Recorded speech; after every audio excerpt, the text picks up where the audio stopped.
নমস্কার বন্ধুরা, এই মুহূর্তে রয়েছে রাজ্যের সমস্ত কৃষকদের জন্য বিরাট বড় সুখবর।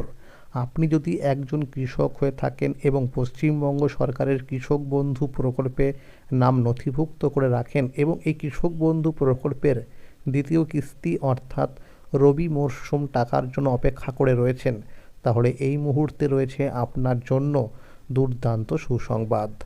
অপেক্ষা করতে করতে আজ চলে এলো 2026 সালের জানুয়ারি মাসের 2 তারিখ। এখনও পর্যন্ত কৃষকদের ব্যাংক অ্যাকাউন্টে দ্বিতীয় কিস্তির টাকা ক্রেডিট হলো না। তাহলে কবে থেকে এই টাকা দেওয়া হবে সেই বিষয়ে কিন্তু সঠিক আপডেট জানানো হয়েছে আজকের এই গুরুত্বপূর্ণ ভিডিওটির মাধ্যমে। তাই বন্ধুরা, ভিডিওটি সম্পূর্ণ দেখুন।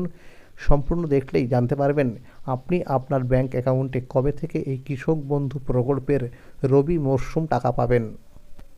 ভিডিওটি শুরু করার আগে ছোট্ট একটা রিকোয়েস্ট, যে সমস্ত কৃষক বন্ধুরা এখনও পর্যন্ত চ্যানেলটিকে সাবস্ক্রাইব করেননি, অবশ্যই মনে করে চ্যানেলটিকে সাবস্ক্রাইব করে নেবেন, কারণ আমার এই চ্যানেলের মাধ্যমে প্রতিনিয়ত কৃষকদের জন্য বিভিন্ন সরকারি প্রকল্প এবং কৃষি বিষয়ক তথ্য সবার আগে জানানো হয়ে থাকে। তাহলে বন্ধুরা, এবার দেখে নেওয়া যাক কী বলা হয়েছে আজকের এই প্রতিবেদনে। ঝাড়গ্রামে সহায়ক মূল্যে ধান কেনায় অনিয়মের অভিযোগ, ফরেদের দাপটে সমস্যা চাষিরা।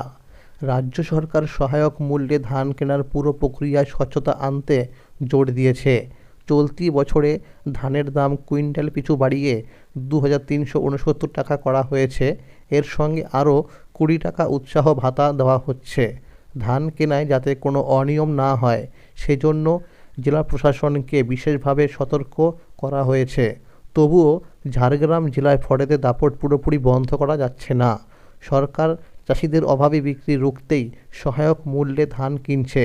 প্রতিটি সরকারি ধান ক্রয় কেন্দ্রে নজরদারি বাড়ানো হয়েছে। ফরেদের দৌরাত্ম্য আটকাতে সব ক্রয় কেন্দ্রে সিসি ক্যামেরা বসানো বাধ্যতামূলক করা হয়েছে। ধান ক্রয় কেন্দ্রের আশেপাশে কোনো সন্দেহজনক কিছু দেখা গেলে সঙ্গে সঙ্গে পুলিশকে জানাতে বলা হয়েছে।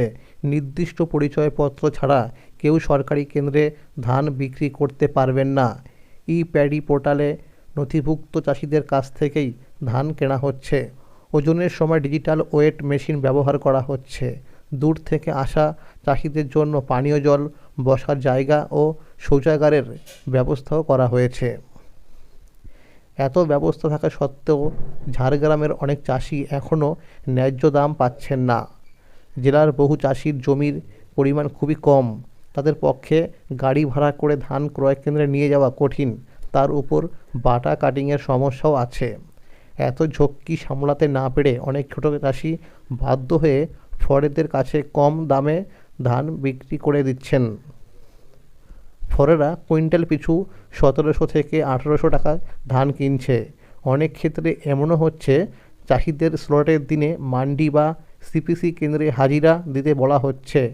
টাকা ব্যাংক অ্যাকাউন্টে ঢোকার পর সেই টাকা তুলে ফরেদের লোকের হাতে দিতে হচ্ছে।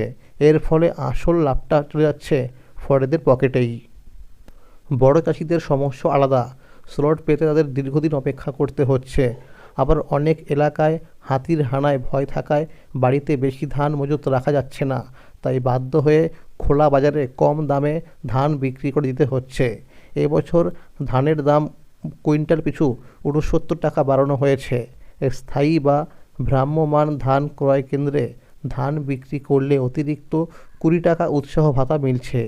একজন চাষি বছরে সর্বোচ্চ 90 কুইন্টাল পর্যন্ত ধান বিক্রি করতে পারেন। তবুও চাষিদের অভিযোগ, ফরেরাই আসল লাভ করছে। গোপীবল্লভপুর 1 ব্লকের এক চাষি বলেন, ধান নিয়ে যাওয়ার জন্য গাড়ি ভাড়া দিতে হয়, তার উপর আবার বাটা কেটে নেওয়া হয়। ফরেরা এসে বলছে তারা সব ব্যবস্থা করে দেবে, শুধু স্লটের দিনে মান্ডি বা সিপিসিতে হাজিরা দিতে হবে। এইভাবেই ফরেরা কৌশলে ধান কিনে নিচ্ছে। জেলা খাদ্য ও সরবরাহ দপ্তরের এক আধিকারিক জানিয়েছেন, বিষয়টি তাদের নজরে এসেছে। কৃষি দপ্তর ও স্থানীয় থানার সহযোগিতায় গ্রামে গ্রামে নজরদারি বাড়ানো হবে। ক্ষুদ্র চাষিদের সচেতন করতে প্রচারও চালানো হবে। নতুন বছরের সকাল পেরিয়ে আজ ক্যালেন্ডারের পাতায় লেখা 2 জানুয়ারি 2026। চারদিকে নতুন শুরুর কথা, নতুন আশা, স্বপ্নের বার্তা শোনা গেলেও রাজ্যের বহু কৃষকের মনে এখনও পর্যন্ত স্বস্তি নেই। কারণ কৃষক বন্ধু প্রকল্পের রবি মরশুমের দ্বিতীয় কিস্তির টাকা এখনও তাদের ব্যাংক অ্যাকাউন্টে পৌঁছায়নি। এই অনিশ্চয়তার মাঝেই প্রতিদিন গ্রামের রাস্তায় দেখা যাচ্ছে পরিচিত ছবি। কেউ মাঠের কাজ সাময়িক ফেলে রেখে ছুটছেন ব্যাংকে পাসবুক আপডেট করাতে, কেউ আবার আশা নিয়ে যাচ্ছেন সাইবার ক্যাফেতে স্ট্যাটাস চেক করতে। কিন্তু বারবার হিসাব মিলিয়েও যখন দেখা যাচ্ছে টাকা এখনও ক্রেডিট হয়নি, তখন হতাশ মুখে অনেককেই আবার ফিরে যেতে হচ্ছে বাড়ির পথে। সেই হতাশা যেন ধীরে ধীরে ছড়িয়ে পড়ছে গ্রাম বাংলার প্রতিটি কোণে। সরকারি নিয়ম অনুযায়ী এই কিস্তির টাকা অক্টোবর মাস থেকে শুরু করে পরের বছরের মার্চ মাসের মধ্যে যে কোনো সময় দেওয়া যেতে পারে। অর্থাৎ নিয়মের দিক থেকে এখনও সময়সীমা শেষ হয়নি, কিন্তু বাস্তব অভিজ্ঞতা অন্য কথা বলছে। 2021 সাল থেকে কৃষক বন্ধু প্রকল্প চালু হওয়ার পর প্রায় প্রতি বছরেই চাষিরা নভেম্বর কিংবা ডিসেম্বর মাসের মধ্যেই দ্বিতীয় কিস্তি টাকা পেয়ে গিয়েছেন। সেই অভ্যাসের জায়গা থেকেই এবছরও কৃষকরা বছরের শেষ হওয়ার আগেই টাকা পাওয়ার আশা করেছিলেন। কিন্তু 2025 সালের ডিসেম্বর মাস পেরিয়ে গেল, নতুন বছর শুরু হয়ে গেল, তবুও টাকা না আসায় স্বাভাবিকভাবেই কৃষকদের মনে একের পর এক প্রশ্ন ঘুরপাক খাচ্ছে। অনেক কৃষকের কাছেই এই অর্থ সহায়তা রবি চাষের খরচ, সার, বীজ কেনা কিংবা সংসারের নিত্য প্রয়োজন মেটানোর সঙ্গে সরাসরি জড়িয়ে, তাই দেরি হওয়ায় উদ্বেগ বাড়ছে প্রতিদিন। তবুও কৃষকরা এখনও আশায় আছেন, কারণ নিয়ম অনুযায়ী মার্চ মাস পর্যন্ত সময় রয়েছে। একটাই প্রত্যাশা, যেন খুব শীঘ্রই কৃষক বন্ধু প্রকল্পের এই দ্বিতীয় কিস্তির টাকা তাদের ব্যাংক অ্যাকাউন্টে জমা পড়ে এবং নতুন বছরের শুরুটা অন্তত কিছুটা হলেও স্বস্তির হয়। এই টান উত্তেজনার মাঝেই গত 30শে ডিসেম্বর বাঁকুড়া জেলায় মাননীয় মুখ্যমন্ত্রী মমতা বন্দ্যোপাধ্যায়ের সভা ছিল। রাজ্যের বহু কৃষক টিভির খবর চ্যানেলে কিংবা মোবাইলে সরাসরি সম্প্রচার দেখছিলেন। অনেকেরই আশা ছিল হয়তো এই সভা থেকেই কৃষক বন্ধু প্রকল্পের টাকা রিলিজের ঘোষণা আসবে, কিন্তু সেই ঘোষণা না হওয়ায় হতাশা আরও একটু বেড়েছে। তবে এবার সেই সমস্ত আশঙ্কার মাঝেই এলো বড় আপডেট। সূত্র মারফত জানা যাচ্ছে কৃষক বন্ধু প্রকল্পের ডকুমেন্টস ভেরিফিকেশন কাজ প্রায় শেষ। তবে এখনও কিছু কৃষকের ক্ষেত্রে কৃষক বন্ধু প্রকল্পের সঙ্গে আধার লিঙ্ক করা বাকি রয়েছে। কৃষি অফিসের আধিকারিকদের বক্তব্য অনুযায়ী খুব শীঘ্রই যোগ্য কৃষকদের ব্যাংক অ্যাকাউন্টে টাকা ক্রেডিট হতে শুরু করবে। এখন মূলত অপেক্ষা মাননীয় মুখ্যমন্ত্রীর আনুষ্ঠানিক ঘোষণার। তথ্য অনুযায়ী আরও জানা যাচ্ছে রাজ্যের প্রায় সমস্ত কৃষকের স্ট্যাটাসে এখন অ্যাকাউন্ট ভ্যালিড দেখাচ্ছে। যদিও কিছু কৃষকের ক্ষেত্রে ডিলিট ফার্মার অথবা rejected reason for rejection land error লেখা রয়েছে।